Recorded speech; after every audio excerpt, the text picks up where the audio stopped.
జగన్నాథ రథయాత్రలో అపశృతి చోటు చేసుకుంది. రథయాత్రలో ఏనుగులు బీభత్సం సృష్టించాయి. ఒడిశాలోని పూరి జగన్నాథ రథయాత్ర తరహాలోనే భక్తులు గుజరాత్లోని గోల్వాడాలో రథయాత్రను నిర్వహించారు. అయితే నిర్వాహకులు యాత్రలో ప్రత్యేక ఆకర్షణకు ఏనుగులను తీసుకువచ్చారు. ఈ నేపథ్యంలో యాత్ర ప్రారంభమైన 10 నిమిషాలకు అందులో ఉన్న ఓ ఏనుగు ఉన్నట్టుండి బీభత్సం సృష్టించింది. ఏకంగా భక్తులపైకి దూసుకెళ్లడంతో వారు భయభ్రాంతులకు గురై పరుగులు తీశారు. దీంతో స్వల్ప తొక్కిసలాట చోటు చేసుకుంది. ఈ దుర్ఘటనలో మొత్తం 9 మందికి గాయాలయ్యాయి. అనంతరం పోలీసులు వారిని చికిత్స నిమిత్తం సమీపంలోని ఓ ఆసుపత్రికి తరలించారు.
జగన్నాథ రథయాత్రలో అపశృతి చోటు చేసుకుంది. రథయాత్రలో ఏనుగు బీభత్సం సృష్టించింది.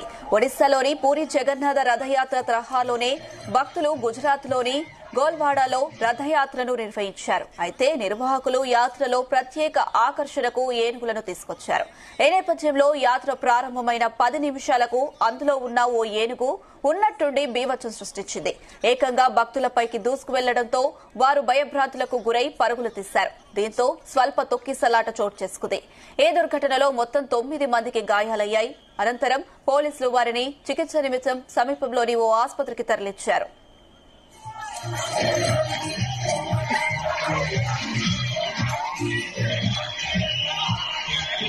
రైట్, ఇదే అంశం సంబంధించి మరిన్ని అప్డేట్స్ మా ప్రతినిధి శ్రీచరణ్ అందిస్తారు. శ్రీచరణ్. అనూష, గుజరాత్ లోని గోల్వాడ సమీపంలో జరిగిన జగన్నాథ రథయాత్రలో ఘోరమైన అపశృతి చోటు చేసుకుంది. యాత్రలో పాల్గొన్న ఏనుగు అకస్మాత్తుగా భక్తులపై దూసుకెళ్లడంతో తొక్కిసలాట జరిగింది. చాలా మంది వరకు కూడా గాయపడ్డారు. మరికొందరు తీవ్రంగా కూడా గాయపడ్డారు. గాయపడిన వారిని ఆసుపత్రికి తరలించారు. అయితే ఘటనకు సంబంధించిన మరిన్ని వివరాలపైన కూడా ఎలా జరిగింది, యాక్సిడెంట్ అయిన పైన అక్కడ స్థానిక అధికారులు కూడా దర్యాప్తు చేస్తున్నారు. అయితే ఈ గుజరాత్ లోని గోల్వాడ దగ్గర జగన్నాథ రథయాత్రలో ఈ అపశృతి చోటు చేసుకుంది. ఈ యాత్ర భాగంలో ఉన్న ఏనుగు ఒక్కసారిగా భక్తులపై దూసుకెళ్లింది. దీంతో భక్తులంతా బయటికి భయంతో పరుగులు తీయడంతో తొక్కిసలాట జరిగింది. తొక్కిసలాటలో ఇమీడియట్ గా అంటే ఎవరైతే గాయపడ్డారో వారందరినీ కూడా ఆసుపత్రికి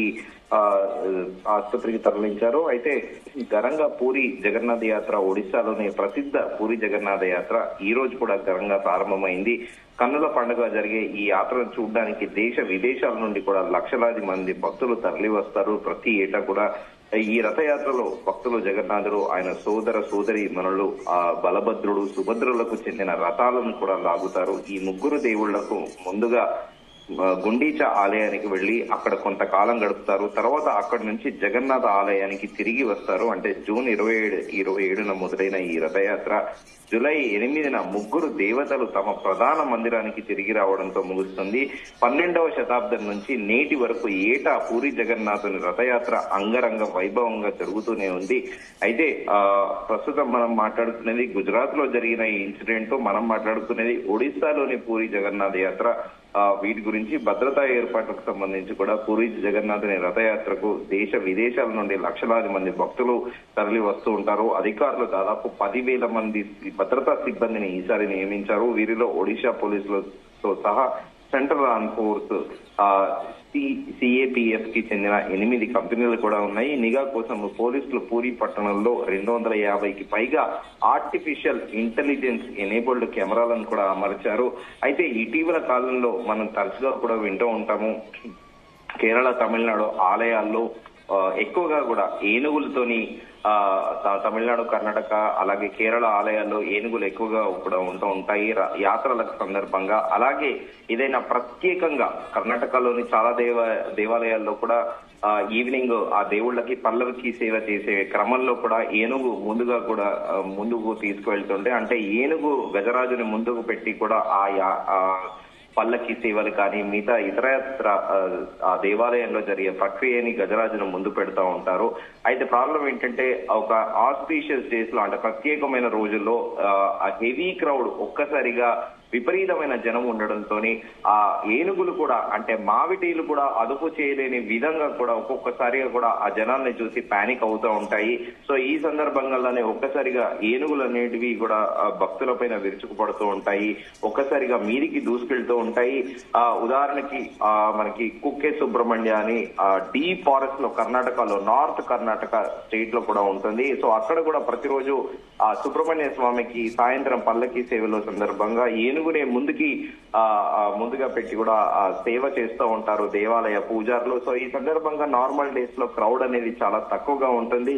కానీ మిగతా ప్రత్యేకంగా కార్తీక మాసము, ఇలా శ్రావణ మాసంలో, అలాగే ప్రత్యేకంగా సుబ్రహ్మణ్య షష్ఠి గాని ఇలాంటి కుమారస్వామి జన్మదిన సందర్భాల్లో కూడా భక్తులు పెద్ద ఎత్తున పోటెత్తుతూ ఉంటారు. సో ఇది తరచుగా మన కేరళలో కూడా వింటూ ఉంటాము. కేరళలో పలు దేవాలయాల్లో గురువాయూర్ గాని మిగతా అన్ని దేవాలయాల్లో కూడా ఖచ్చితంగా ఏనుగులు అనేటివి ఉంటా ఉంటాయి ప్రతిరోజు చేసే సేవలో భాగంగా. సో ఈ మావిటీలు అనేటివి కొన్ని సార్లు ఇంతమంది క్రౌడ్లలో వాటిని మేనేజ్ చేయలేకపోతూ ఉంటారు. సో అవి ఏనుగులు ఇలా తరచుగా కూడా ఇటీవల కాలంలో మనం చూస్తుంటే సీరియస్ గా లాస్ట్ 5-6 ఇయర్స్ నుంచి కూడా అడపదడప ప్రతి చోట ఈ ఇన్సిడెంట్ లో ప్రత్యేకంగా దక్షిణ భారతదేశంలోనే అవుతూ ఉంటాయి. కానీ తాజాగా ఈ గుజరాత్ లోని గోల్వాడ సమీపంలో జరిగిన ఈ అపశృతి పైన కూడా ఒక్కసారిగా ఆ అధికారులు కూడా నిర్ఘాంతపోయారు. ఏనుగు అకస్మాత్తుగా ఎందుకు వెళ్ళిందనే దానిపైన కూడా మావిటితో కూడా దానిపైన పూర్తి దర్యాప్తు కూడా చేస్తున్నారు అనుష. అయితే శ్రీచరణ్, కేరళలో కొన్ని చోట్ల యాంత్రిక ఏనుగులను వాడుతూ ఉంటారు, అలాంటి ఏనుగులను వాడే అవకాశం ఉందా? ప్రత్యేకంగా అలాంటిది ఏం లేదు. కొన్ని దేవాలయాలలో ప్రత్యేకంగా, అంటే నియమసారాలు అనుసారంగానే ప్రత్యేకంగా ఏనుగులు కూడా వాడుతూ ఉంటారు. అది అంటే ఇప్పుడు ఒక్కొక్క దేవాలయం మన దక్షిణ భారతదేశాల్లో గోపురములు ఉంటాయి. డెక్కన్ స్టైల్లో, అంటే నార్త్ స్టేట్స్ లో డిఫరెంట్ గా గోపురాలు, సాంప్రదాయాలు అనేటివి కూడా డిఫరెంట్ గా ఉంటాయి. దాని అంటే లోకల్ రిచువల్స్ అంటే ట్రెడిషన్స్ కి అకార్డింగ్ దానికి అనుగుణంగానే కూడా అక్కడ పూజారులు కానీ, అలాగే అక్కడ శాస్త్రాల్ని రచించేవారు కూడా ఈ గజరాజుల్ని అనేటివి కూడా ప్రత్యేకంగా వాటిని ఆ పూజా క్రతువులో భాగస్వామ్యం చేస్తూ ఉంటారు Anusha. Right Sricharan, thank you.